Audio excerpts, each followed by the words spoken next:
দর্শক বন্ধুরা, extra time বাংলায় আপনাদের সকলকে স্বাগত। এবং এই মুহূর্তে রয়েছি, ট্রফিটা দেখে বুঝতেই পাচ্ছেন যে মহারান স্পোর্টিং ক্লাবে রয়েছি। এবং আজ বিকেলেই কিন্তু সরকারিভাবে ঘোষণা করে দেওয়া হলো আইএসএল এর 13তম দল হিসাবে খেলতে নামবে মহারান স্পোর্টিং দল। এবং ক্লাব জুড়ে কিন্তু বলা চলে যে আজ একটা আনন্দের মুহূর্ত অবশ্যই।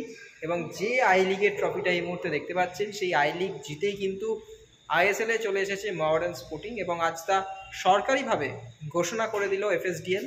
এবং বলা চলে যে আজ সত্যিই আনন্দের মুহূর্ত মহারান স্পোর্টিং ক্লাবের। এবং বলা চলে যে ইশতিয়াক আহমেদ রাজু, বিলাল আহমেদ খান থেকে শুরু করে মোহাম্মদ কামাল উদ্দিন প্রত্যেকেই ছিলেন। এবং আইএসএল এর এই যে তারা খেলতে নামবে, এবং দল ইতিমধ্যেই অনুশীলন করতে শুরু করে দিয়েছে আন্দ্রে চেরনিসবের তত্ত্বাবধানে। তো সব মিলিয়ে কি বলছেন ক্লাব কর্তারা, চলুন সেটাই শুনে নেওয়া যায়। একটা অদ্ভুত জার্নি আছে, যেটা আমাদের বাংলার মধ্যে তিনটে টিম আছে, মডার্ন স্পোর্টিং আছে, এসবি মল আছে, মোহনবাগান আছে। তাদের জার্নিটা অন্যরকম, আমাদের জন্য আমি কাউকে ছোটো করে করতে চাই না। সবাই আমরা একটা গ্রুপের মধ্যে খেলতে যাচ্ছি, সবাইকে অভিনন্দন আছে, সবাই ভালো খেলছে। কিন্তু আমরা যে জার্নি করেছি সেটা সঠিক জার্নিভাবে আমি গেছি। কেননা আমরা সেকেন্ড ডিভিশন কোয়ালিফাই করেছি, তারপরে ওখান থেকে আই লিগে চলে এসেছি। ফার্স্ট আই লিগ থেকে 3 বছর পরিশ্রম করার পরে আমরা সুপার আইএসএলে উঠেছি। এর মধ্যে আমাদের প্লেয়ার আছে, আমাদের সাপোর্টার আছে। সব থেকে বড় ক্রেডিট আমাদের বাংকার হিলকে যায়। আর যে সেই সময় যখন সেকেন্ড ডিভিশনে আমরা ছিলাম, সেই সময় কোনো ইনভেস্টার আসে না। কোনো ক্লাবকে তুমি দেখবে না যে সেকেন্ড ডিভিশনের মধ্যে কোনো ইনভেস্টার আসে, কিন্তু আমাদের ও ব্লাইন্ডলি সাপোর্ট করেছে আর বাই হার্ট সাপোর্ট করেছে।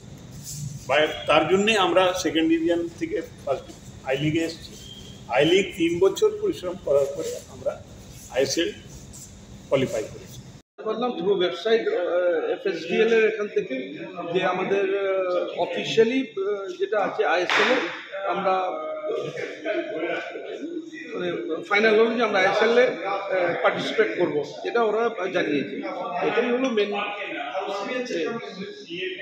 100% পাল্লা দেবে। দেখো, আমরা হয়তো দেরিতে স্টার্ট করেছি, কারণ একটাই যে তোমরা জানো যে আমাদের এখানে কিছু ইনভেস্টার নিয়ে সমস্যা হচ্ছিল। সেটা আমাদের মোটামুটি ঠিক হয়ে গেছে, একটা জায়গায় চুক্তিতে চলে এসছে।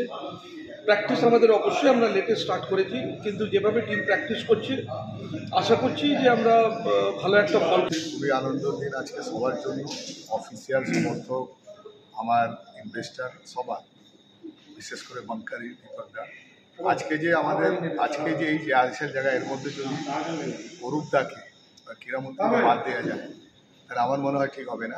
কেন, যখন পৃথিবীতে যখন কোভিডের সময় সব খেলাধুলা বন্ধ হয়ে গেছে, কিন্তু ফার্স্ট স্পোর্টস ইভেন্টে ফুটবলের ভারতবর্ষ পশ্চিমবাংলার কলকাতায় আই লিগ এখানে শুরু হয়েছিল। ফার্স্ট যদি দেখবেন ফুটবল আই লিগ শুরু করছে। তো সে সময় কিন্তু আই লিগ যখন এখানে হবে, আই লিগ সেকেন্ড ডিভিশন ব্যাঙ্গালোরে হওয়ার কথা। সে বছরে ব্যাঙ্গালোর খুব স্ট্রং টিম করেছিল, ব্যাঙ্গালোর ইউনাইটেড। তো আমাদের এখানে সে সময় আমাদের কমিটি মেম্বার আমার দা সবাই আমরা ক্রীড়ামন্ত্রীর কাছে আমরা আবেদন করলাম। ক্রীড়ামন্ত্রী নিজে বললেন, না, যদি আই লিগ 1 এখানে হবে, আই লিগ 2 এখানে করাতে হবে, নাহলে আমি আই লিগ 1 করতে দেবো না, আমি করবো না। তখন জয়দীপ মুখার্জি সেক্রেটারি, তখন যৌথভাবে আই লিগ সেকেন্ড ডিভিশন খুব ক্রুশাল টাইম এখানে হয়ে গেল, এখানে কলকাতায় হলো। আমরা সে সময় কোয়ালিফাই করলাম। কোয়ালিফাই হওয়ার পর 2 বছর আমরা লড়াই করেছি, করতে করতে থার্ড টাইম আমরা লাস্ট ইয়ার যে টিম গড়েছে যারা, তার মধ্যে যদি মেন কারিগর হয় তাহা আহমেদকে বলা যায়। ভালো লাগছে। আর একজনের পরিশ্রম নেই, পুরো টিমের সাথে, মানে টিমের হার্ডওয়ার্ক ছিল। কমলদা যে বললেন, এত বছর ধরে চেষ্টা আমরা করেছি কি মহারান স্পোর্টিং আবার ফার্স্ট টপ ডিভিশনে উঠেছে, খুবই খুশি। Extra time.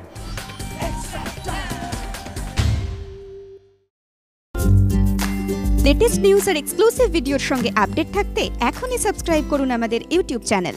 বেল আইকনে ক্লিক করতে ভুলবেন না যেন।